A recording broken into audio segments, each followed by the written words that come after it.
What's going on, guys? Boss6 here, back to a video, and today I'm here to give you, another edition of the Rapid Fire album reviews. Yeah, this one I really wasn't intending on doing. It wasn't my initial plan to do this because I initially wanted to do separate reviews for these albums, but ultimately time got away from me, and I was feeling a little bit burned out because work's been kicking my ass lately, so I decided why not just throw all of these together. And I wanted to do this earlier, but unfortunately I had to do stuff around the house, so you're going to get this one. But I was able to listen to these albums, and three of these were actually the most anticipated albums that I had on my radar this year. So yeah, they were all released this week, and yeah, expect some to be on album of the year because, spoiler alert, it looks like some of these are actually going to be on these. So I listened to the three most anticipated albums of the week, and yeah, without further ado, let's get into this. Enough of my rambling here, and we're going to kick off, and I'm going to have these in alphabetical order as well. So we kick off with the first one that is going to be by Massachusetts metalcore veterans Killswitch Engage with their ninth studio album, This Consequence. This all, and I should have mentioned too, these all came out on the 21st of February. So yeah, ninth studio album overall. This band formed in 1999 in Massachusetts, and this is their ninth album on Metal Blade Records. And these guys are basically the Metallica of metalcore, considering that they're the most infamous one, or they're the most well-known metalcore act, even though you have bands like Trivium, Unearth, what are some other ones that I am blanking off the top of my head, because that's how much metalcore I really listen to. Look, I'm not really a big metalcore guy personally. I think some of it does sound a little bit samey. But I will say, when it's done right, it's done exceptionally well. Shadows Fall is another big one, and they're going to be having an album come out this year, and I'm starting to realize a theme with a good chunk of these bands that looks like some of the old metalcore bands are actually starting to make a bit of a comeback. Because I heard that the last Unearth album was really damn good, and then we're going to get a new Shadows Fall album, so that's all well and good. But anyway, speaking of metalcore, Killswitch Engage, I do have an album from them. It was their first album, their self-titled, back in 2000, and that's when Howard Jones was actually on.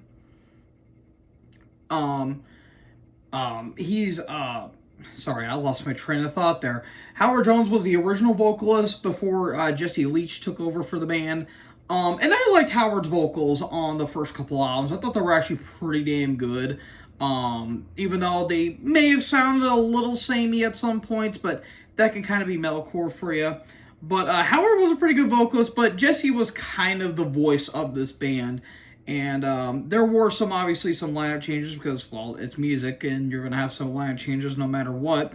So, yeah, decided to check this one out. And, well, from the opening track, Abandon Us, these opening chuggy riffs, and it has a very nice melodic chorus. This thing is kind of, the standard when it comes to Killswitch Engage. And I will say the first half, typical Killswitch Engage, heavy, kind of thrashy riffs, has a little bit of a melodic death metal vibe, something to the kin of like The Haunted or In Flames or some At the Gates riffs. But I will say that towards the second half of the album, that's when shit gets really, really, really heavy. Where, especially with Where It Dies in particular, like very thrash laden. There's some nice melodic death metal riffs that kind of reminds me a little bit of Soilwork thrown in there, like that Gothenburg riffage that kind of gets into this stuff. But you also get some like Black Dahlia Murder moments like Requiem, Broken Glass. But I will say the two big standouts on this album, The Fall of Us and Collusion. That in particular, those two songs in particular are just fucking intense. And I'll say the second half is just full on death metal at some points. Like, especially The Fall of Us. Like, that is probably the heaviest track on the entire album. It's blast beats, growls, breakdown city for sure.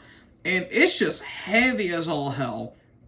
I will say the first single off the album, Forever Aligned, while really good, that is a really damn good song.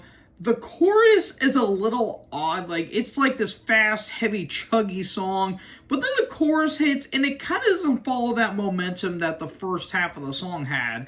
And while it was still good, and even the bass comes up on here as well, and I do like the bass line throughout the entire album, I felt like they kind of missed the mark with those, with that more clean melodic chorus, in my opinion. But everything else was really damn good. Discordant Nation's a big standout, too. But yeah, this is just a fantastic album. I would say one of the better metalcore albums I've listened to so far. And from what I've heard, people say it's the best the band has had in years. So, yeah, I'm gonna give this 4 stars. This was a really damn good stuff. Again, if you like some At the Gates, In Flames, but throw in some stuff that reminds you of, early Trivium, Shadows Fall, Unearthed, you're gonna really, really, really dig this album, man. Yeah, that's all I'm really gonna say about that. 4 stars for me.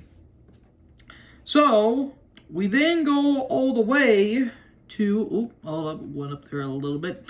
We go from Massachusetts all the way up to Toronto, Ontario, Canada with Sacrifice. Volume 6. I don't know why I did 3 when I said Sacrifice. Yes, Volume 6. This is their 6th studio offering from this Canadian thrash act. This is one of the big 4 of Canadian thrash, along with Voivod, Annihilator, and my personal favorite, Razor. And this is their first album in 19 years, which, or not 19, 16 years. I don't know why I said 19 for some weird reason. But yeah, this is their first album in over 15 years. And this was released on Cursed Blessing Records. Never heard of that label, but, yeah, this band formed in Ontario in 1983, and I haven't really listened to this band, and I feel like I'm missing out on a lot because I think it's Soldier of Fortune, or Soldiers of Misfortune, I think that's what it was called. I think it was their 1990 album. I heard that's a flat-out banger through and through. But I decided to check this out, and, yeah, this is a damn good album. This is, yet again, another damn good album, and, I really love the dynamics that this album has in a way. Like, you have your straightforward thrashers, but you also have your groovy, kind of doomy moments in some ways, and you kind of have your more, progressive elements on this album as well. But the opening track, Comatose, has this nice acoustic beginning, and it's very thrashy, really reminds me of, like, early Testament, which I really do like. Some other big tracks, Missile, that feels like an Exodus song, has like Slayer dive bombs, but it really reminds me of Destruction in a way, especially the vocals. So that's pretty cool. Underneath, Milena, yeah, Milena, that's like a very moody, atmospheric track. Let's see, Explode's a big banger. Your Hunger for War is really good. And the final track, We Will Not Survive. That's a rager of a track. The only 2 that I didn't really care for was Lunar Eclipse and Black Hashish. Lunar Eclipse is more so just an instrumental that I didn't really care for per se. And Black Hashish, I don't know what that word specifically means. That just kind of felt there. Like, it's more of a progressive track, and while it's not bad, it didn't really do anything for me in the outset. It really exceeded, it really kind of suspends your disbelief in a way. So, yeah, all in all, this is just a fantastic song, or fantastic album. Antidote to Poison is another big standout because it's more of a doomy breakdown, which is really cool. So, if you like, Annihilator, I would say Creator, Exodus, Testament. I got a little bit of Sodom vibes off of this one too. Some Overkill, and maybe throw in some Slayer in there as well. You're going to dig this album, and I did too. I'm going to give this one 4 stars as well. Damn good, damn good song. Not sure if I liked it more than the Hazard album that I listened to, but it might change, might not, but very damn good stuff. I love the production, too. The production has a bit of an old school vibe, too, that I really, really, really dug. So, yeah, really damn good stuff. So, yeah, not much more need to be said. So far, we're 2 for 2 on the 4-star albums. And then finally, the last one I'm going to be talking about is Scour Gold. This is the debut album from this supergroup, essentially. You've got Phil Anselmo, formerly, but also currently the vocalist of Pantera, even though it's not Pantera to me, in my opinion, but also of Down as well. But you've got members of, I think, Pig Destroyer, Cal Decapitation, Misery Index, and a myriad of other guys that are on this. So yeah, it's a blackened death metal act, which, yeah, because, yeah, look, I will say this right here, right now. I've never been a Phil Anselmo guy. Never gotten to his vocals. Never cared about when he was in Pantera, even though I never cared about Pantera to begin with. I know that's really going to piss off fanboys, but come at me. I've got all day. Not really. But when I found out that Phil was going to be doing a blackened or a black metal, death metal act, I'm like, okay, that might fit his style a little bit more. Because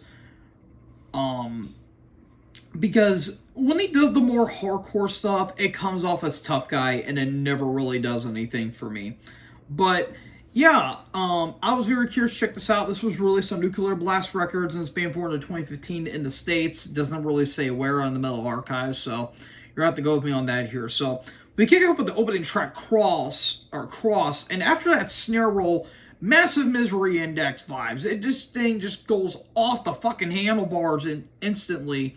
And the first 3 tracks really do that. Cross, Blades, and Infusorum. I think that's how you say that. I'm not 100% sure, but there's some moments of mayhem. Infusorum has some immolation vibes, especially from the opening. You get some Destroyer 666. I get a lot of Shooter vibes off this album. And this thing is just fucking nuts from start to finish. Like, yes, it's not anything new, and it's not really anything too creative, but I appreciate the ambition for this album, and holy shit, this thing is just fucking insane from start to finish. Coin is an interesting one because it has a Gary Holt solo, which is really nice. Evil and Devil, which is that's a lot of creative songwriting there, or song titles there. Yeah, the song titles are very, bland, if you ask me, but what do I know? I'm just a stupid YouTuber. But there's some elements of Dark Funeral, but I really get a lot of Marduk, Behemoth, and especially Belphegor vibes on a good chunk of these tracks, like Invoke, for example, which is really, really, really damn good. And the title track in particular is just disgusting throughout. And again, while I never cared about Phil Anselmo's vocals and Pantera, they fit a lot more here. His black metal screams are fucking crazy, and his more death metal roars are really, really, really damn good. Production's really nice. I really dig the production on this album. The only things that kind of bother me in a way is that the 3 instrumental tracks don't really do anything for me. Ornaments, Contaminated, and especially Angels, you could have taken them off the album and it really wouldn't have made a difference. Like, I get it for more, creepy atmosphere, but there was atmosphere abound on this album with the more blackened riffs. And I will say, while this album is just nuts from start to finish, it does kind of blend together. A song or two may have blend together, and there's not a whole lot of variety per se, even though they do have some more groovier moments like Invoke, I would say Hell, and especially Evil. I think those songs serve as well. They have more groove-laden moments, more than just a straight-head blast beats. So I can give them credit for that. So I'll give Phil credit. I'll give the devil his due. I'm going to give this 4 stars. This was just a disgusting album from start to finish. And again, don't be shocked that I have this somewhere in my maybe top 15. Who really knows? But yeah, this was a damn good album. So Phil, we cool. We cool on this one.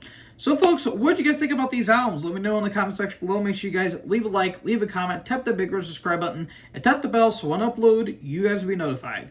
Thank you guys so much for watching this video. Most importantly, Join the herd. Check out the next video. Peace out.